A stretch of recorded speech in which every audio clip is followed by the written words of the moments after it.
Prices को भी हम समझना चाहेंगे, जिस तरीके से यहाँ पर $100 के ऊपर कीमतें निकलती हुई नज़र आई। अभी भी जो है क्रूड कूल ऑफ होता हुआ नज़र नहीं आ रहा है। आपका क्या टेक बन रहा है इस पर? देखिए, क्रूड ऑयल हमने देखा है कि $100 के जो स्तर है वो पार करता हुआ नज़र आया है। WTI की अगर मैं बात करूँ तो $103 के आसपास अभी यहाँ पे इंटरनेशनल मार्केट में ट्रेड हो रहा है। भारतीय बाज़ारों में 9,800 के आसपास के स्तर हैं। हमारा मानना है कि कीमतें अब अपने रेजिस्टेंस लेवल के काफ़ी करीब है, तो यहाँ पे 105, 106 WTI के लिए एक स्ट्रॉन्ग रेजिस्टेंस का काम करता हुआ नज़र आएगा।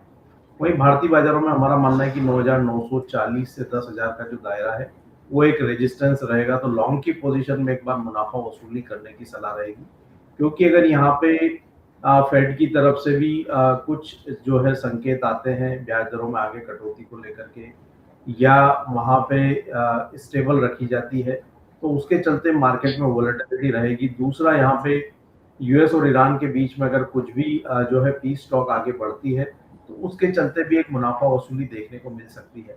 तो लॉन्ग की पोजीशन में एक बार मुनाफा वसूली करें, फ्रेश बाइंग के लिए थोड़े डिप का वेट करना चाहिए।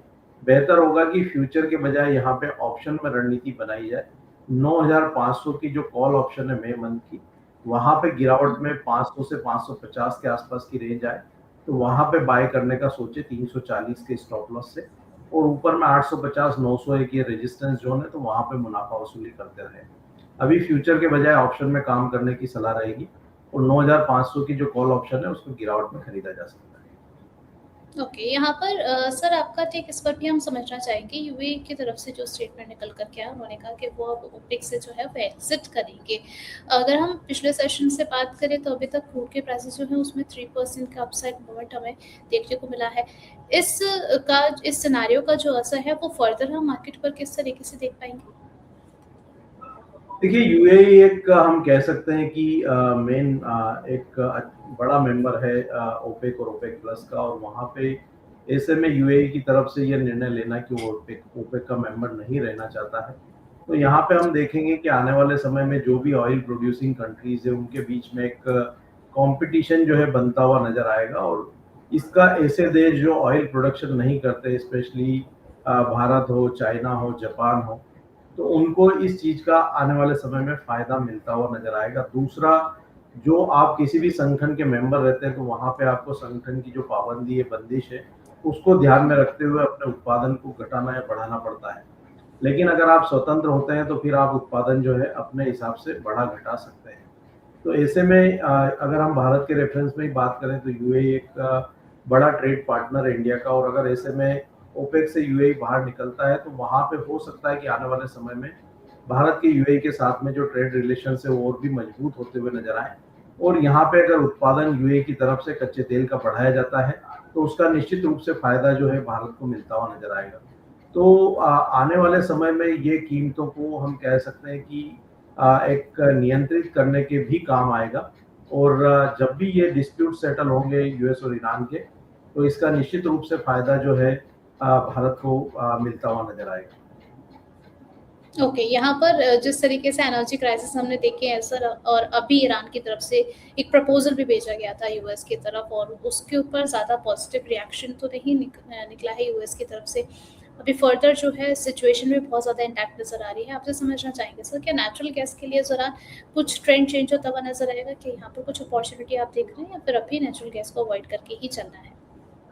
नेचुरल गैस यहाँ पे साइडवेज टू नेगेटिव ही बना हुआ है। हमने एक्सपायरी के चलते निचले स्तरों से कुछ शॉर्ट कवरिंग जरूर आते हुए देखी थी 2 सेशन पहले, लेकिन हम ऊपरी स्तरों पे फिर वहाँ पे एक रेजिस्टेंस ही बनता हुआ देख रहे हैं। यूएस के जो स्टोरेज है वो लगातार बढ़त दिखा रहे हैं, और वहाँ पे जो वेदर है वो भी इस कमोडिटी के फंडामेंटल को सपोर्ट नहीं कर रहा है। तो अभी यहाँ पे कोई बड़ी प्राइस मूवमेंट की संभावना कम ही नजर आती है, और यहाँ पे यूएस और ईरान के अगर कॉन्फ्लिक्ट सेटल होंगे तो और भी यहाँ पे दबाव इस कमोडिटी पर बनाती हुई नजर आएगी। तो हमारा मानना है कि जब तक नेचुरल गैस का जो मे कॉन्ट्रैक्ट है 270 के स्तर के नीचे बना हुआ है, वहां पे बाइंग अवॉइड करके चलना चाहिए। जो रेंज है वो 244 से 270 की यहाँ पे देखने मिल सकती है। चलिए ठीक है। यहाँ पर सर आपसे ये भी समझना चाहेंगे, मेटल्स में क्या कुछ अभी आपको अच्छा लग रहा है, कहीं पर अच्छी अपॉर्चुनिटी आप देख रहे हैं? देखिए मेटल्स में यहाँ काफ़ी वोलेटिलिटी है और हमने जो डॉलर इंडेक्स में मजबूती आते हुए देखी तो उसका एक नेगेटिव रिएक्शन कल के सेशन से हम मेटल्स पे पड़ते हुए देख रहे हैं। जो कॉपर की कीमतें हुँ, $13,300 प्रति मेट्रिक टन के पार एलएमई पर निकल गई थी, वहाँ पे हुँ, एक ब्रेकडाउन होता हुआ नजर आया। कल हमने कीमतों को इवन $13,000 के नीचे फिसलते हुए देखा। एल्यूमिनियम और जिंक में भी मुनाफा वसूली थी, हालांकि निकल वहाँ पे एक मजबूती दिखाता हुआ नजर आया। निकल में हमने 21 मंथ के हाईज जो है वो एलएमई पर बनते हुए देखे। भारतीय बाजारों में भी कीमतें 1840 के स्तर को पार करती हुई नजर आई। तो ओवरऑल हुँ, बेस मेटल पैक में एल्यूमिनियम यहाँ पे एक स्ट्रॉन्ग काउंटर नजर आता है। अगर यहाँ पे कोई भी डिप जो है आता है कीमतों में और 1770 के आसपास के प्राइस आते हैं तो वहाँ पे निकल में जो है बाइंग के लिए सोचा जा सकता है। निकल में हमारा मानना है कि 1733 जो है एक मजबूत सपोर्ट रहेगा और ऊपर में कीमतें फिर एक बार 1840 और 1860 के स्तर को टेस्ट कर सकती है। वहीं यहाँ पे एल्यूमिनियम में हमने एक अच्छा स्ट्रॉन्ग रनअप देखा था। कीमतें हुँ, 4 वर्ष के उच्च स्तर पर पहुंचती हुई नजर आई थी। एलएमई पे $3600, भारतीय बाजारों में 380 के स्तर हमने टेस्ट होते हुए देखे थे। लेकिन 380 भारतीय बाजारों में एक मजबूत रेजिस्टेंस जोन है। अब यहाँ पे ऊपरी स्तरों पर बाइंग करने से बचना चाहिए। इनफैक्ट लॉन्ग का पोजीशन हो तो मुनाफा वसूली की सलाह रहेगी। फ्रेश बाइंग के लिए अगर सोच रहे हैं तो 352 तक के करेक्शन का एक बार वेट करने की सलाह रहेगी। कॉपर में भी यहाँ पे एक प्रेशर जो है वो देखने को मिल रहा है। तो हमारा मानना है कि यहाँ भी फ्रेश बाइंग के लिए एक बार 1244 तक के स्तर का वेट करना चाहिए। वहीं जिंक में भी डाउन साइड में 338 तक के स्तर यहाँ देखने को मिल सकते हैं। चलिए ठीक है, तो मेटल्स में भी जो है आपके लिए अपॉर्च्युनिटीज़ यहाँ पर बनती हुई नज़र आ रही है। मनोज सर ने आपको लेवल्स बताए हैं, उस अकॉर्डिंग आप अपनी प्लानिंग को, अपने ट्रेनिंग और इन्वेस्टमेंट स्ट्रैटेजी को फॉलो करके चल सकते हैं। पोल क्वेश्चन देख लेते हैं। सवाल था कि अभी के मार्केट सेटअप में सबसे स्ट्रॉन्ग बाइंग अपॉर्च्युनिटी आप किस में देख रहे हैं? गोल्ड में, सिल्वर में, क्रूड ऑयल में या फिर नेचुरल गैस में? 52% वोटिंग जो है गोल्ड की तरफ है, 32% क्रूड ऑयल की तरफ है और 12% वोटिंग जो है सिल्वर की तरफ है। नेचुरल गैस को जो है कम वोट यहाँ पर देखने को मिला है। मनोज सर आपके पास जाना चाहेंगे, बाइंग अपॉर्चुनिटी के लिए किस कमोडिटी की तरफ जाएं? देखिए बाइंग के लिए अगर सोच रहे हैं तो क्रूड ऑयल में बाय ऑन डिप्स अभी भी मार्केट बना हुआ है। 9500 की जो कॉल ऑप्शन है 500 से 450 की रेंज मिले वहां पे बाइंग के लिए सोचा जा सकता है। 340 के स्टॉप लॉस से ऊपर में 850 के आसपास एक रेजिस्टेंस है तो वहां पे मुनाफा वसूली करने का सोचे। दूसरा बेस मेटल पैक में यहाँ पे निकल एक स्ट्रॉन्ग काउंटर लगती है। 1770 के आसपास के स्तर आते हैं तो वहां पे बाइंग का सोचे। 1734 के नीचे के स्टॉप लॉस से ऊपर में 1840 1860 तक के लक्ष्य रखे जा सकते हैं। गोल्ड सिल्वर में हमारा मानना है कि एक बार फेड मीटिंग के आउटकम्स का यहाँ पे वेट करना चाहिए।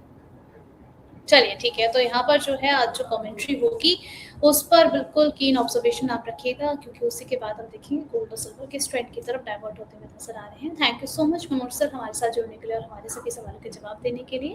और आपकी तरफ से डिस्क्लेमर रहेगा सर? जितनी भी कमोडिटीज हमने डिस्कस की है उनके फ्यूचर्स मार्केट में मेरी कोई व्यक्तिगत पोजीशन नहीं है, लेकिन रिकमेंडेशन होने के चलते हमारे क्लाइंट्स की इनमें पोजीशन हो सकती है। चलिए thank you so much sir अपना समय हमारे साथ शेयर करने के लिए और हमारे व्यूअर्स को गाइड करने के लिए।